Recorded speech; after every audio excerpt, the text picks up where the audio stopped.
Hey everybody, let me get down a little bit on the knee here.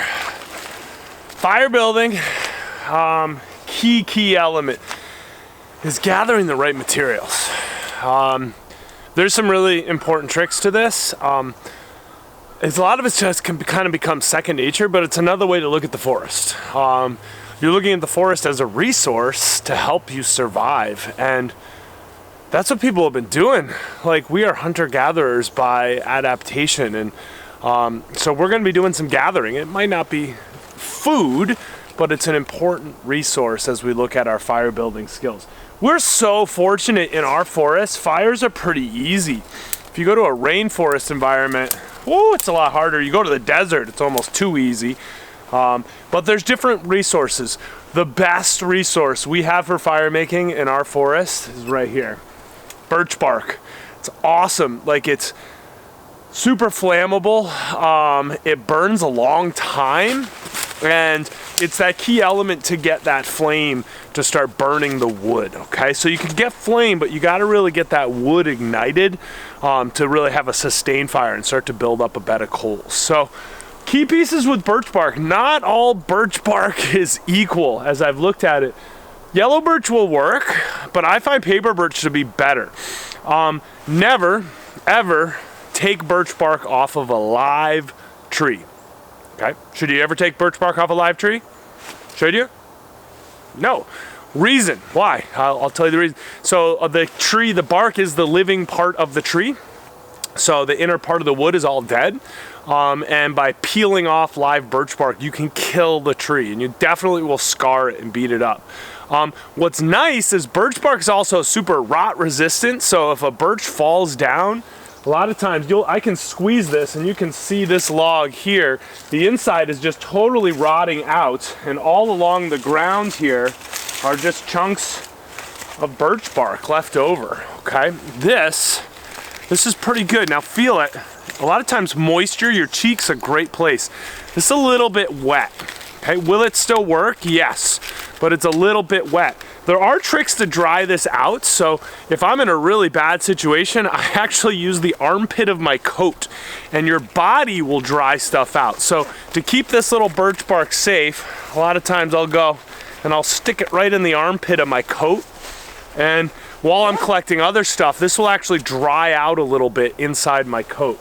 There's also getting a big chunk, thicker birch bark is much harder to get to burn, but you'll see here, I'm just peeling off this extra little bit of layer, nice thin little layer.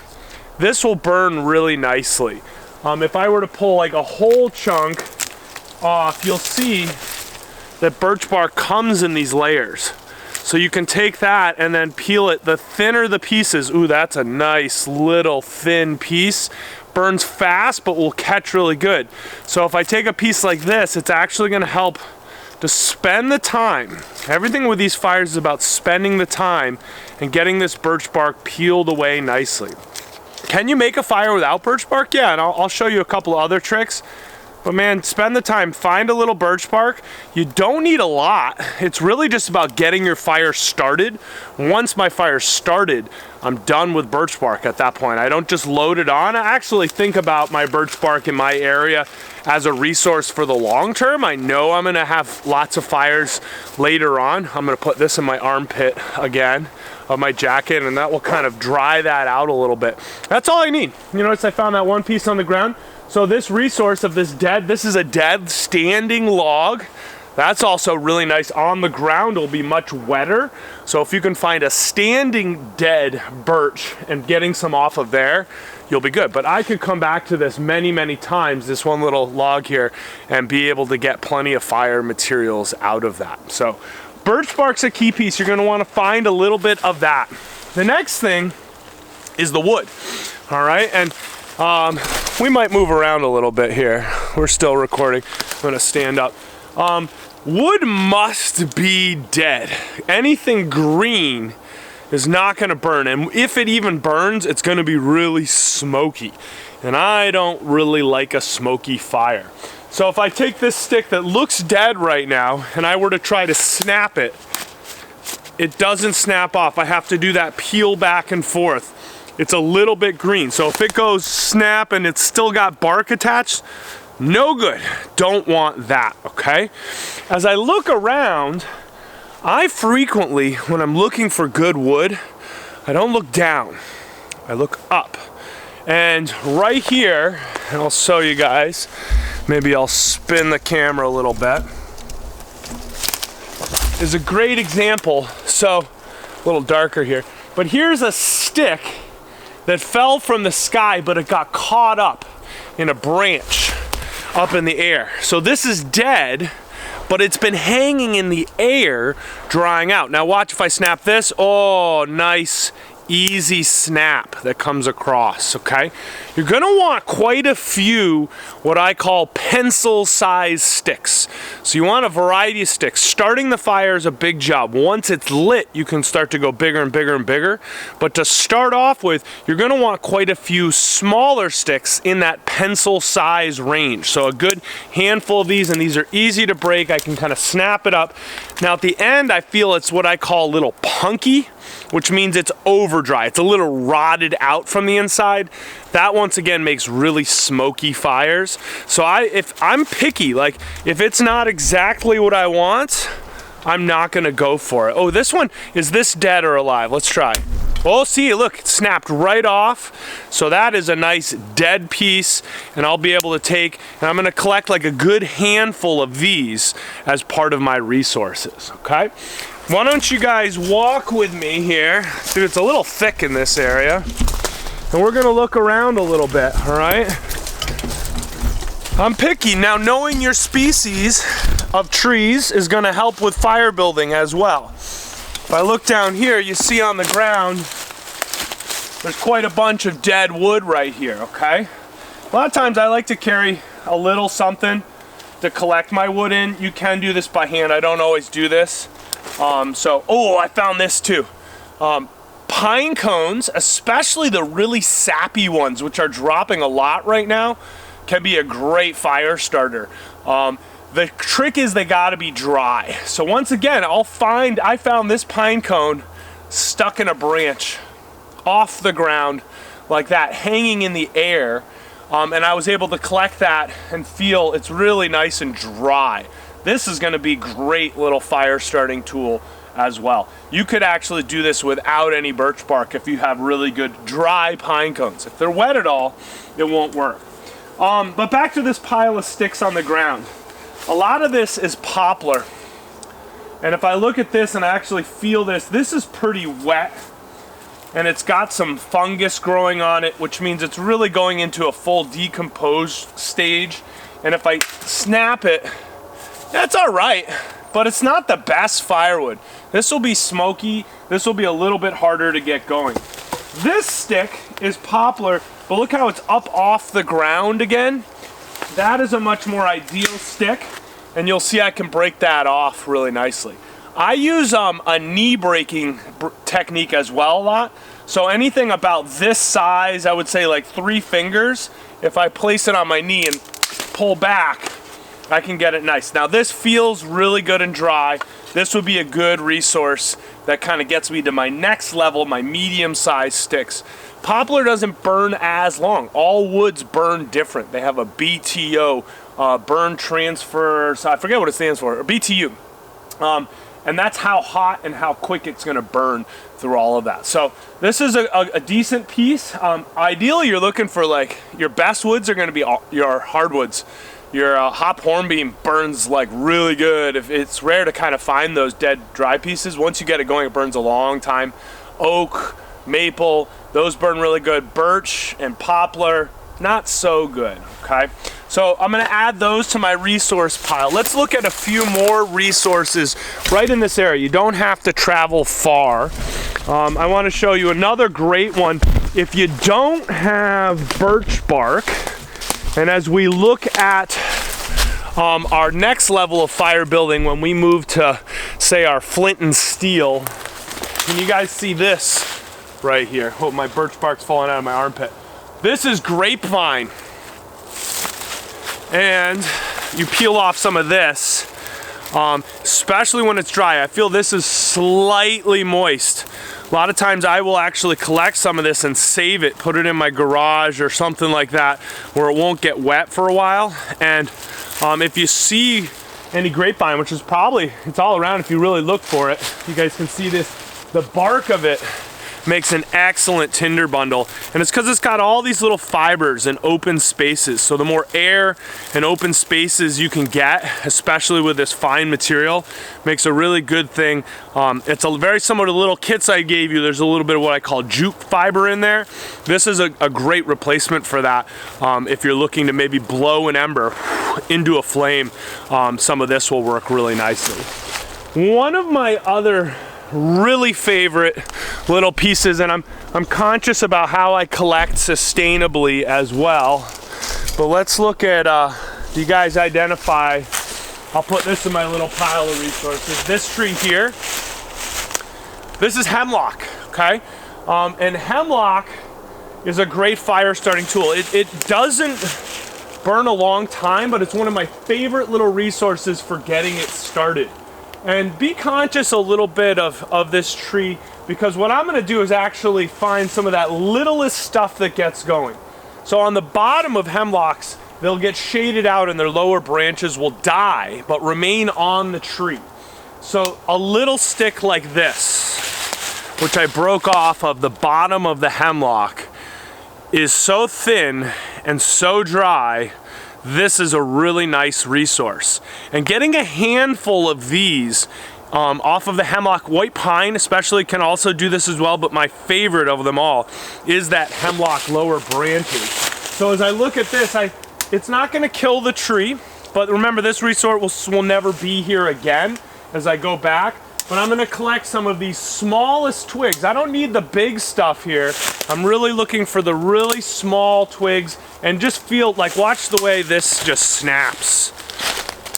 Oh, it's just perfectly dry, really good fire. Not gonna smoke at all. Go up quick, it won't last a long time. So we talk about Albert and adding his little twigs on. Imagine this is the kind of stuff that he's been working with as he goes up. Another cool trick that I found with hemlocks, hemlock branches are adapted to take weight down, but they don't take weight up as well. So if you're looking to break them off, if you push up, they tend to snap off quite easily. And now this gets me a little bit bigger than a pencil, a really nice kind of medium-sized stick that I can use as a resource as well. I love those little on-the-tree dead pieces that are still there. Another thing, here's another great piece that I'm looking at as I go around. Remember, I'm not looking down so much, but looking up. And as I look at the forest, I see this piece. And this has been here, look at, there's lichen growing on it. It's been here for a long time. This looks to be a piece of pine. A little bit hard to tell, but it's leaning off the ground. I do not want that bottom piece. I only want the pieces that have been off the ground. And I'm always a little bit conscious, even just putting your sticks on the ground for a second can grab some moisture. Yeah, it can work without it, but as you get really good at this, you're gonna be careful of the details to really get your good stuff. So this, oh, look at that snap. That is good dry wood. This is a nice piece. Once again, this size, I can easily just break right over my knee. I like to take things about arm length chunks. As I get to a bigger chunk, I'm gonna use my foot as leverage. I'm gonna push with my foot and pull back with my arm. And now I'm getting, this is really light, which is a sign it's really dry. Not something that will burn a long time, but will be really good at kind of getting my fire started in the initial stages. So now I've kind of worked up to maybe almost wrist size, a little less than that. About wrist size is about the most that you can manage by breaking with your hands and without using saws and axes. As you get up larger than that, you really need some sort of tool in order to process the wood. If we're looking at the way Albert did it, he had no tools, so we're thinking of collecting our wood and managing it in places that we can collect and break and get it into usable sizes as best we can. So out on my little walk here, you know, I have a really good variety now. I have some really tiny sticks, some pencil-sized sticks, working up to wrist-sized sticks. I think I have enough resources here to get a fire started.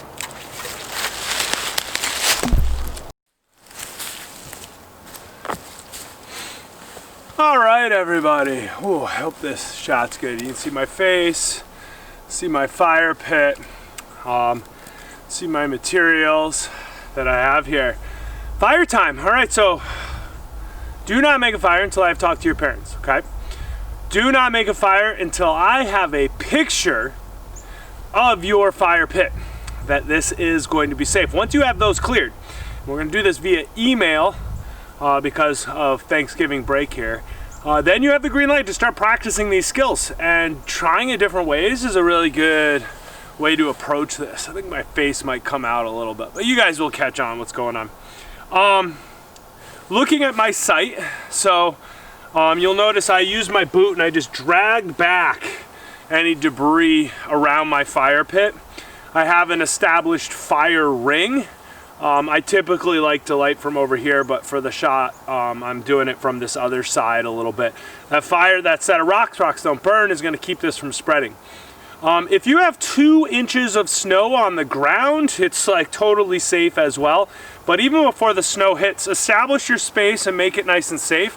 And make sure you know where it is. If it snows a lot, you might not even find it. Let's see. Can't tell if we're still recording. 1 sec. Oh yeah, we're still recording. Can never see that part. All right, so make sure it's all really safe, okay? Now, since I don't have 2 inches of snow on the ground, I have water. You need to have at least 2 gallons of water. So I got my Home Depot bucket here. That's a 5-gallon bucket, and I filled it about 3/4 full. More water than you need. 1 little water bottle, no, not enough. 2 milk jugs, if you want to visualize it that way. Some sort of vessel that can hold at least 2 gallons of water. That's more than we need, but we want to always have more than we need.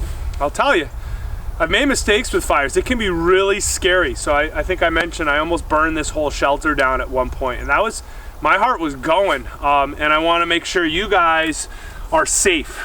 Take your time, okay? Through this whole experience, this is not a rush thing, and think about every little step. And this is a great metaphor for life. To be successful with fire, you have to be patient. You have to sometimes fail. But you also have to really be focused on safety. And I symbolize it to like rock climbing. I was way into rock climbing for my life.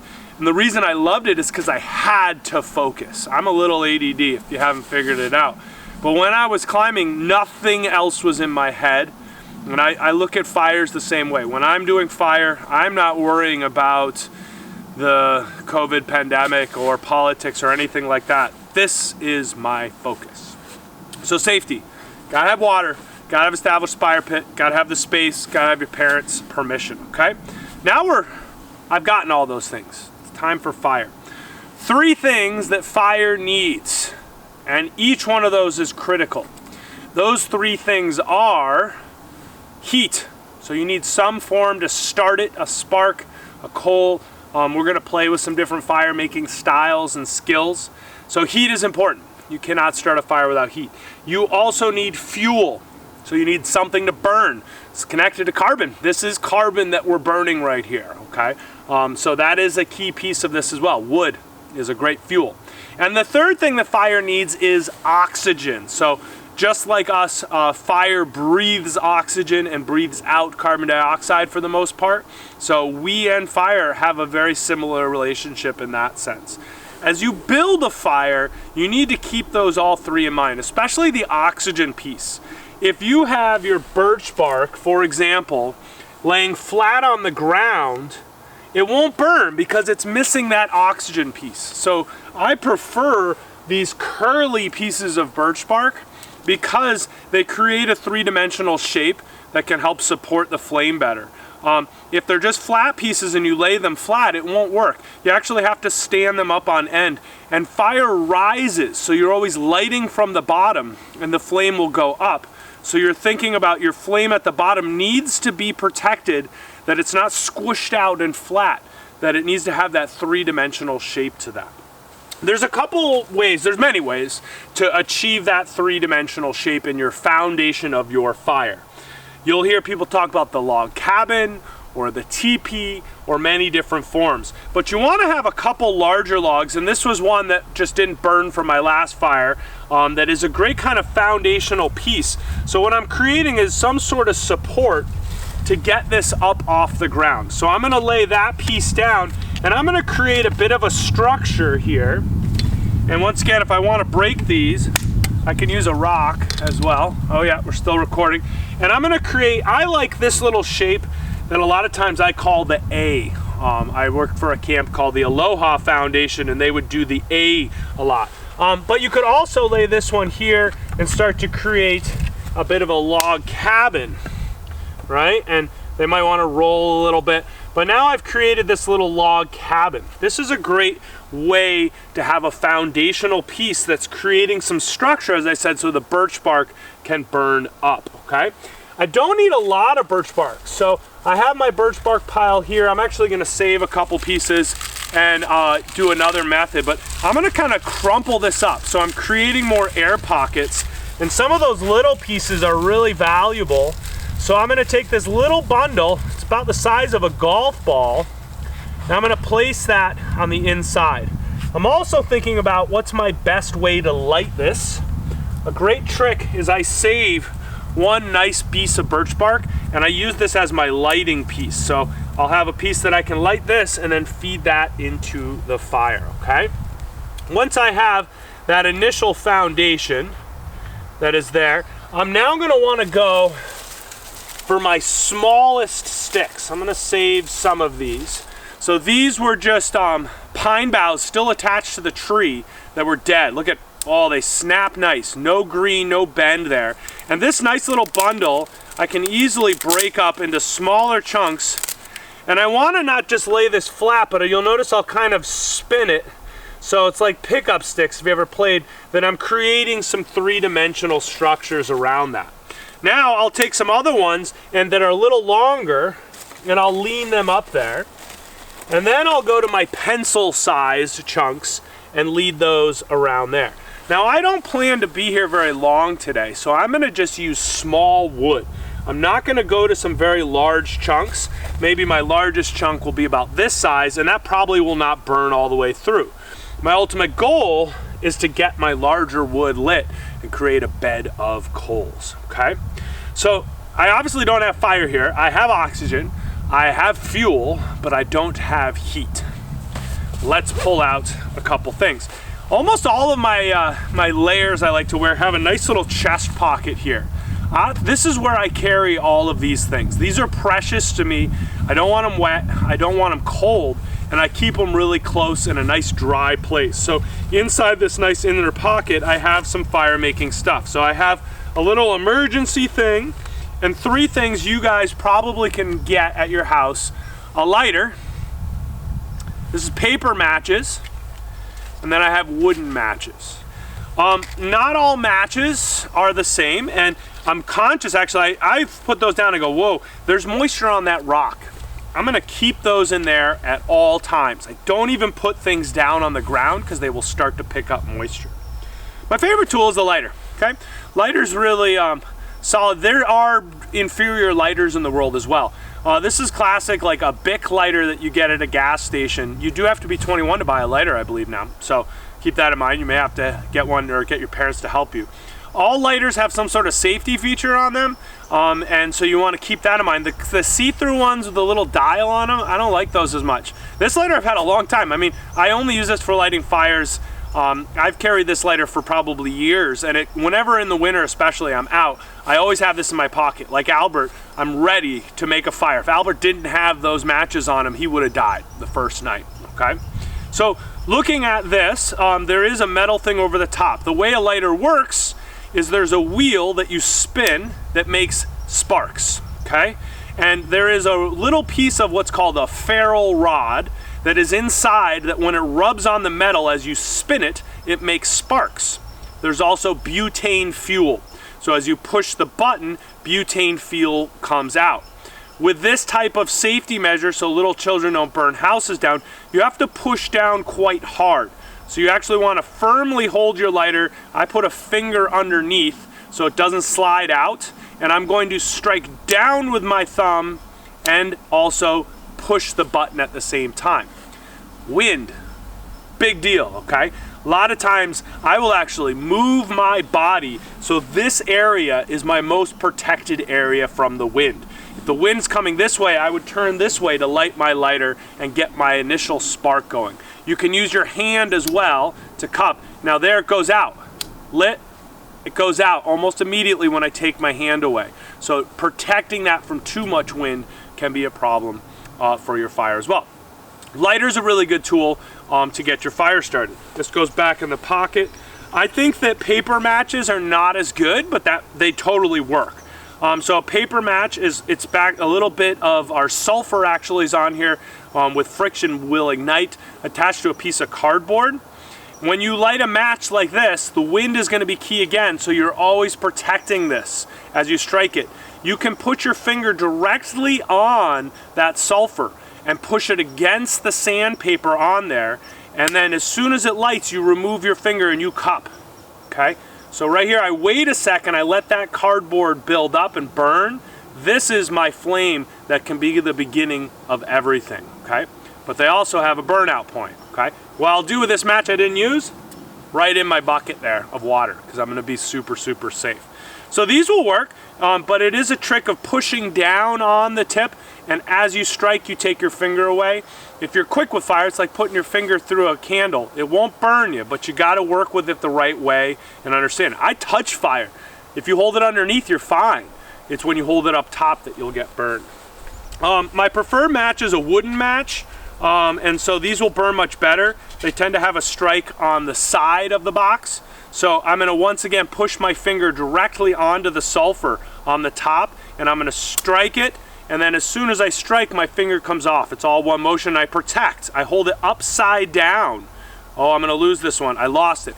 So I hold my match upside down so the flame can come up and burn that wood of the match, and then that will give it time. So don't try and light it right away, you gotta light it, be patient for a sec, protect it from that wind, let the stick get on fire, and then use that as your flame point to go off of, if matches are what you're working with.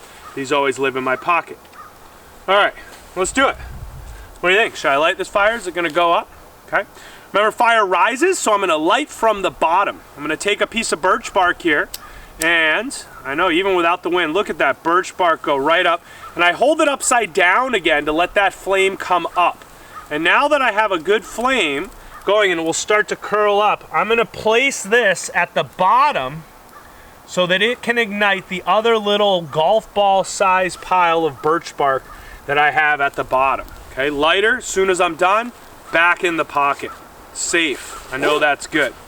And immediately, those little twigs, those little dry twigs, they're already starting to burn. I have my, I think you guys can see the flame. Yeah, you guys can see the flame starting to come up there.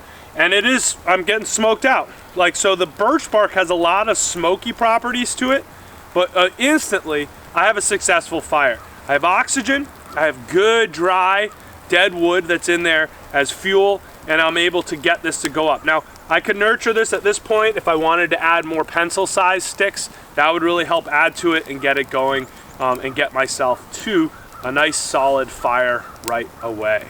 Cool. While that's going, let me show you another technique that I really like. Sometimes I kind of go for what I call the chaos method, and I get a handful of these really nice, dry, either hemlock or pine boughs, and I call this a hand fire. You don't need much birch bark, but what I'll do is I'll actually tuck the birch bark into this little bundle here, and then I'll snap it once. So the birch bark is just in the middle of that bundle, okay? Now, I can use this by holding it on the far end, and I use this, oops, wrong inside pocket, and there's plenty of oxygen because I can hold this up in separate spaces, and I'm gonna take my lighter directly to my bundle, lighting it from underneath. This allows me to get at it. Birch bark's right in my bundle here, going up, and I'm holding away from the flame, and pretty quickly I'm able to get a decent fire. Now I could take this and place this underneath something where I can now add sticks up on top of it, but holding a fire like this is a decent way to really avoid any moisture problems or anything like that. So this is another successful method at lighting a fire, okay? I'm just gonna add that to my main one, but if I were to do that, I would need to have that base that I then add it to. Let's say you don't have birch bark, and all you could find was this grapevine. I just wanna show you how this stuff works. You really wanna crush it up and create as much airspace as possible, and it doesn't always light quite as well, but I'm gonna show you here. I'll take my lighter, I'm gonna hold this again. I'm gonna go lighter directly to this, and I have to hold it a little bit longer. But if I'm able to hold this and I keep that lighter lit underneath there for a little while, this is harder with matches. I will now, if you can see, it's more smoky, but I could give this, especially with oxygen, I can get that to a solid flame as well. All right, we'll throw that in. I held that. As soon as I felt heat on my fingers, I dropped it, okay? But I'm okay with kind of holding a flame like that to make sure that I can get it going. One that I mentioned as well, another really good one, this pine cone. And you can go with just a pine cone. If you have quite a bunch, this makes a great little base to your fire as well. But you'll see, in my wood stove, I do these all the time, especially when they're sappy like they are this time of year. I'm gonna go lighter directly to my pine cone. And that sap is super flammable. You gotta kind of hold it the right way and turn it, but you'll see the sap starting to bubble. And this gives you a little bit longer of a flame. But right here I now have a base that I could, it's not as good as birch bark, but I could easily nurture this into my fire as well. So pine cones can be a really good resource as well. Leaves suck. Don't use leaves. Don't avoid them at all. Like you think, oh yeah, the leaves. The leaves don't burn very well. They flare up and then they go right out, and they don't give you enough time to really get everything going. One other trick, if all else fails and you really can't do anything, and I'll do these in an emergency kit a lot of times, is if it was really wet or I was really struggling, which is rare. I kind of pride myself on always being able to do this. I have a cotton ball that I soaked in Vaseline. Let's see what happens here. Whoa, stuck to my finger. Cotton ball soaked in Vaseline. I'm getting a nice little flame that's gonna last quite a while. I think you guys can see that. And this can be a nice base. If I had those nice little sticks again, I could use that. And look how long that's gonna burn for. That gives me a really cool kind of quick homemade fire starter kit. There are lots of little things you could do to make an emergency fire starter kit, but on long wilderness trips when I know I might be in a really rainy condition where it's challenging, I have used the cotton ball soaked in Vaseline as another great way to help get a fire started. Just a spark on those guys can really get them going to get your fire all set up. Awesome, look, that pine cone is still going in there. At this point, my fire has already really, it's a lot of small sticks started to go out. I could add more sticks. There is that philosophy of you need more oxygen to a fire. If it is starting to go out, but you have a bed of coals, you can blow on the fire. And the key to this, I'll take my fuzzy hat off, watch your hair. You want to get low, and you want to have a condensed kind of blow of heat. And that will help get your fire going if it's been going out. Don't go over it. Get down low so your head is to the side of it. And you can blow on. You can also fan it. If you don't like the blowing, Frisbees work really good for that, or any type of flat thing. Look at my little cotton ball. That thing is still going. That's a great little fire starting. So fanning brings oxygen as well. Blowing can bring it. But it's only really at a moment where you think your fire is going out and you have coals. Blowing on birch bark or a fire that you just lit that's going out, it won't work to get that out. Wow, that was a lot of stuff. Fires 101, safety number one. Okay guys, I want to see a picture of your fire pit and talk to your parents before you have a fire. And take your time, collect good resources, really think about everything you're doing, don't rush it, and you can be successful. Can you get a one-match fire? The last piece of safety is this fire needs to be 100% out before I can leave here. you want to be able to put your hand. Looks like my recording stopped a little bit because it was so long. Fires can burn through down into roots and start ground fires as well. Less likely in our climate, but if you're in a mossy area where you light a fire, the moss can actually be a fuel that burns for a long time. So I'm not gonna dump it all on in one chunk. I'm gonna save some of my water. I'm gonna really kind of let that settle in. And I do see some steam and I do see a little bit of smoke. And you'll see how much you need more water than you think. And my last step, I'm gonna mash this up. I'm gonna stir up my soup with my boot.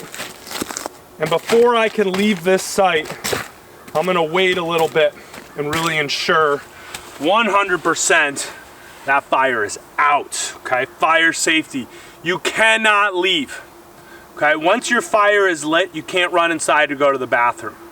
It has to have a person by it at all times, okay? Super critical. It's one of the policies we actually have at the school that there must be a person by your fire at all times. So I know it's a pain, but if you gotta pee, just keep it in sight and go use the facilities. And then, or you gotta get someone else to come stand by your fire while you go to the bathroom or something. Get as many resources as you can before you go, right? So if you lit your fire and you're out of wood and you got to go get more wood, now you're not supervising your fire while you're getting wood either. You're by yourself. Remember, self-reliance here. So think ahead. For your overnight, you're going to want to prep quite a bit of wood. A lot more than you realize. It is cheating to bring split wood from your house out there with you. I want you to try to collect all of your resources that you need from the land right around you, okay? You may have to go a little ways to get some. You know, a little piece of cloth to help carry stuff is a great idea. And yeah, I'm excited. When you get your fire lit and take a picture of it. I'd like you guys to post that as well so I can see that you had some success with your fires and building a fire, all right?